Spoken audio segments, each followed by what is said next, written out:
ಇನ್ನು ಮಂಡ್ಯ ಲೋಕಸಭಾ ಕ್ಷೇತ್ರದ ರಣಕಣ ಬಹಳ ಕುತೂಹಲ ಕಾರಣ ಆಗ್ತಾ ಇರೋದು ಸಂಸದೆ ಸುಮಲತಾ ಅವರ ನಡೆ. ನಿನ್ನೆ ಅವರ ಬೆಂಬಲಿಗರ ಸಭೆ ಮಾಡಿದ್ರು, ಕಾರ್ಯಕರ್ತರೆಲ್ಲ ಬಂದು ಬಿಟ್ರು, ಒತ್ತಡ ಹಾಕಿದ್ರು, ಇಲ್ಲ ನೀವು ಸ್ಪರ್ಧೆ ಮಾಡಲೇಬೇಕು ಅಂತ. ಬಟ್ ಅವ್ರು ಹೇಳ್ತಾ ಇರೋದು ಏಪ್ರಿಲ್ 3ಕ್ಕೆ ಮಂಡ್ಯ ರಣಕಣದಲ್ಲೇ ನಿಂತು ನನ್ನ ನಿರ್ಧಾರವನ್ನ ಪ್ರಕಟ ಮಾಡಿಬಿಡ್ತೀನಿ ಅನ್ನುವಂತಹ ವಿಚಾರವನ್ನ ಪ್ರಸ್ತಾಪ ಮಾಡಿದ್ದಾರೆ. ಈಗ ಮಂಡ್ಯ ಅಭ್ಯರ್ಥಿ ಎಚ್.ಡಿ. ಕುಮಾರಸ್ವಾಮಿ ಅವರಿಗೆ ಬೆಂಬಲ ನೀಡ್ತಾರಾ ಅನ್ನೋದೇ ಪ್ರಶ್ನೆ ಆಗ್ತಾ ಇರೋದು. ಮೈತ್ರಿಗೆ ಸೆಡ್ಡು ಹೊಡೆದು ಪಕ್ಷೇತರವಾಗಿ ಸ್ಪರ್ಧೆ ಮಾಡ್ತಾರಾ? ಆಪ್ತರು ಬೆಂಬಲಿಗರ ಅಭಿಪ್ರಾಯಕ್ಕೆ ತಲೆ ಬಾಗ್ತಾರಾ? ಸುಮಲತಾ ಅವರು ಕ್ಲೈಮ್ಯಾಕ್ಸ್ ಹಂತಕ್ಕೆ ತಲುಪಿದೆ ರೆಬಲ್ ಲೇಡಿಯ ನಿರ್ಧಾರ. ಮಂಡ್ಯದಲ್ಲೇ ಸುಮಲತಾ ಮುಂದಿನ ರಾಜಕೀಯ ನಡೆ ನಿರ್ಧಾರವಾಗುತ್ತೆ.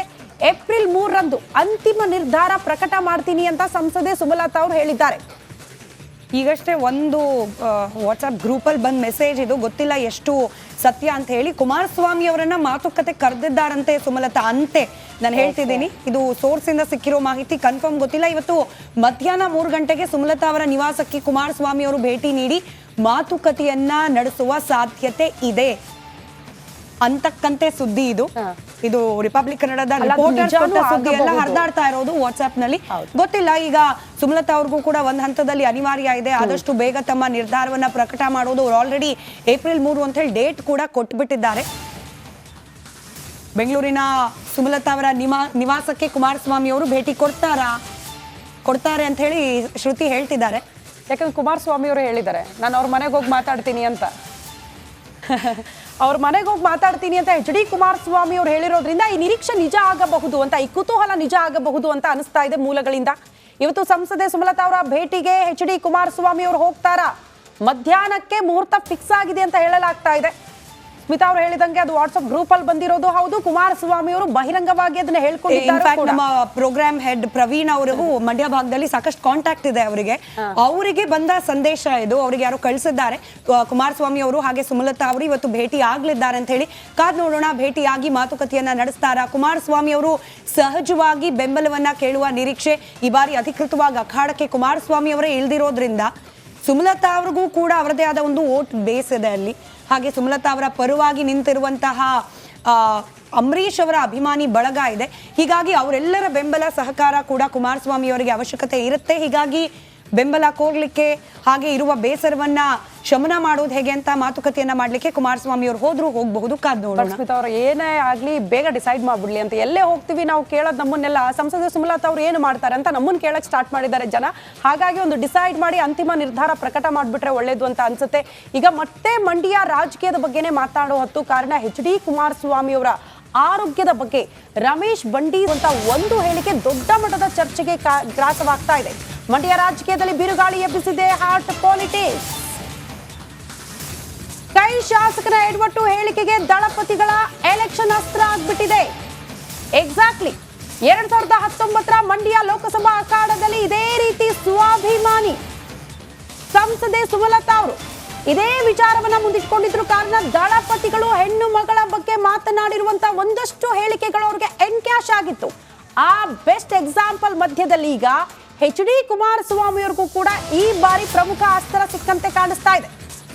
ಆರೋಗ್ಯದ ವಿಚಾರಕ್ಕೆ ಸಂಬಂಧಪಟ್ಟಂತೆ ರಮೇಶ್ ಬಂಡಿ ಸಿದ್ದೇಗೌಡರು ಮಾತನಾಡಿರೋದು ಸಹಜವಾಗಿ ದಳಪತಿಗಳು ಇದನ್ನೇ ಅನುಕಂಪದ ರೀತಿಯಲ್ಲಿ ಓಟ್ ಗಿಟ್ಟಿಸಿಕೊಳ್ಳುವಂತಹ ಪ್ರಯತ್ನಕ್ಕೆ ಮುಂದಾಗ್ತಾರೆ ಅನ್ನೋದು ರಾಜಕೀಯ ಪಡಸಾಲೆಯಲ್ಲಿ ಚರ್ಚೆ ಆಗ್ತಾ ಇದೆ. ಅವ್ರು ಹೇಳಿದ್ದು ಅದೇ, ಇಮೋಷನಲಿ ಜನರನ್ನ ಸೆಳೆಯೋ ಪ್ರಯತ್ನವನ್ನ ಮಾಡ್ತಾರೆ, ಆಸ್ಪತ್ರೆಗೆ ಸೇರಿ ಕಣ್ಣೀರನ್ನ ಹಾಕಿ ಅಂತ ಹೇಳಿ. ಅವ್ರು ಮಾಡ್ತಿದ್ರೋ ಇಲ್ಲೋ, ರಮೇಶ್ ಬಂಡಿ ಸಿದ್ದೇಗೌಡ ಹಿಂಗ್ ಮಾತನಾಡಿದ ನಂತರದಲ್ಲಿ ಇದೀಗ ಅದನ್ನೇ ಮತ್ತೆ ಅಸ್ತ್ರವಾಗಿ ಬಳಕೆ ಮಾಡಿಕೊಳ್ಳೋ ಸಾಧ್ಯತೆಗಳು ಇದೆಯಂತೆ. ಈ ಬಗ್ಗೆ ಮತ್ತಷ್ಟು ಡೀಟೇಲ್ಸ್ ಅನ್ನ ಪಡ್ಕೊಳ್ಳೋಣ. ನಮ್ಮ ಪ್ರತಿನಿಧಿ ಆನಂದ್ ಕೂಡ ನೇರ ಸಂಪರ್ಕದಲ್ಲಿದ್ದಾರೆ. ಆನಂದ್, ಮೋಸ್ಟ್ಲಿ ಈ ಭಾವನಾತ್ಮಕ ಹೇಳಿಕೆಗಳು ಬಂದಾಗ ಅದನ್ನ ಎನ್ಕ್ಯಾಶ್ ಯಾರ್ಯಾದ್ರೂ ಮಾಡ್ಕೊಳ್ತಾರೆ. 2019ರ ಚುನಾವಣೆ ನೆನಪು ಮಾಡ್ಕೊಂಡ್ರೆ ಸುಮಲತಾ ವರ್ಸಸ್ ಕುಮಾರಸ್ವಾಮಿ ಅವರ ವಿಚಾರದಲ್ಲೂ ಕೂಡ ಇದೇ ಬೆಳವಣಿಗೆಗಳಾಯ್ತು. ನಿಖಿಲ್ ಕುಮಾರಸ್ವಾಮಿ ಅವ್ರಿಗೆ ಸೋಲಾಗೋದಕ್ಕೂ ಕೂಡ ಅವರ ಹೇಳಿಕೆಗಳೇ ಕಾರಣ ಅನ್ನುವಂತಹ ವಿಚಾರ. ಸೊ ಈ ಬಾರಿ ಕೂಡ ಅದು ಮತ್ತೆ ರಿಪೀಟ್ ಆಗ್ತಾ ಇದೆಯಾ ಅಂತ, ಎಚ್.ಡಿ. ಕುಮಾರಸ್ವಾಮಿ ಅವರಿಗೆ ಯಾವ ರೀತಿ ಪ್ಲಸ್ ಆಗಬಹುದು ಈ ಆರೋಗ್ಯದ ವಿಚಾರದ ಹೇಳಿಕೆ?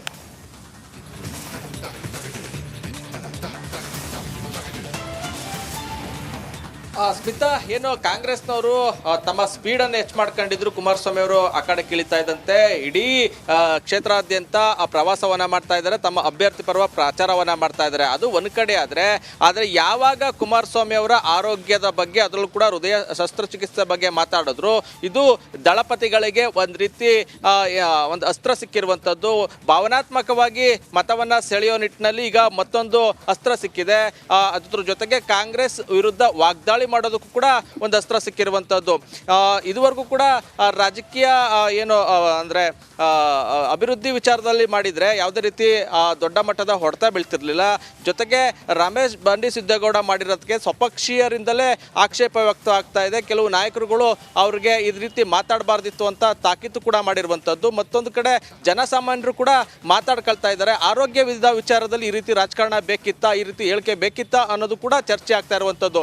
2019 ಚುನಾವಣೆ ನಮ್ಮ ಕಣ್ಮುಂದೆ ಇದೆ. ಸುಮಲತಾ ಅವರ ಬಗ್ಗೆ ಕೆಲವೊಂದು JDS ನಾಯಕರು ನಾಲಿಗೆ ಹರಿಬಿಟ್ಟಿದ್ರು. ಅದು ನಿಖಿಲ್ ಅವರ ಸೋಲಿಗೆ ಕಾರಣ ಆಗಿತ್ತು. ಅದು ಎಲ್ಲರಿಗೂ ಗೊತ್ತಿರುವಂತ ವಿಚಾರ. ಆ ವಿಚಾರ ಗೊತ್ತಿದ್ರು ಕೂಡ JDS ನಾಯಕರ ವಿರುದ್ಧ, ಅದರಲ್ಲೂ ಕೂಡ HD ಕುಮಾರಸ್ವಾಮಿ ಅವರ ವಿರುದ್ಧ ಈ ರೀತಿ ಮಾತಾಡಿರುವಂಥದ್ದು ಸಾಕಷ್ಟು ಚರ್ಚೆಗೆ ಗ್ರಾಸ ಆಗಿದೆ. ಒಂದು ರೀತಿ ರಾಜಕೀಯ ಅಸ್ತ್ರವಾಗಿ JDS ನಾಯಕರು ಬಳಸ್ಕೊಳ್ತಾ ಇದ್ದಾರೆ. ನಿನ್ನೆ ಕೂಡ ಇಡೀ ಕಾರ್ಯಕ್ರಮದಲ್ಲಿ, ಅಂದರೆ ಪ್ರಚಾರ ಕಾರ್ಯಕ್ರಮದಲ್ಲಿ ಅದನ್ನೇ ಮುಂದಿಟ್ಕೊಂಡು ವಾಗ್ದಾಳಿಯನ್ನು ನಡೆಸಿದ್ರು. ಇವತ್ತು ಏನು ನಿಖಿಲ್ ಕುಮಾರಸ್ವಾಮಿ ಪ್ರಚಾರವನ್ನ ಮಾಡ್ತಾ ಇದ್ದಾರೆ, ಅದರಲ್ಲೂ ಕೂಡ ರಮೇಶ್ ಬಂಡಿಸಿದ್ದೇಗೌಡ ಪ್ರತಿನಿಧಿಸುವಂತ ಶ್ರೀರಂಗಪಟ್ಟಣ ಕ್ಷೇತ್ರದಲ್ಲಿ ನಿಖಿಲ್ ಸೇರಿದಂತೆ ಬಿಜೆಪಿ ನಾಯಕರು ಪ್ರಚಾರವನ್ನ ಮಾಡ್ತಾ ಇದ್ದಾರೆ. ಇಲ್ಲೂ ಕೂಡ ಅವರ ಆರೋಗ್ಯದ ಬಗ್ಗೆ ಮಾತಾಡಿರೋದ್ರ ಬಗ್ಗೆ ಪ್ರಸ್ತಾಪ ಮಾಡಿ ಹರಿಹಾಯುವಂತ ಸಾಧ್ಯತೆ ಇರುವಂತದ್ದು. ಸ್ಮಿತಾ, ರೈಟ್. ಧನ್ಯವಾದ ಆನಂದ್ ಮಾಹಿತಿಗಾಗಿ.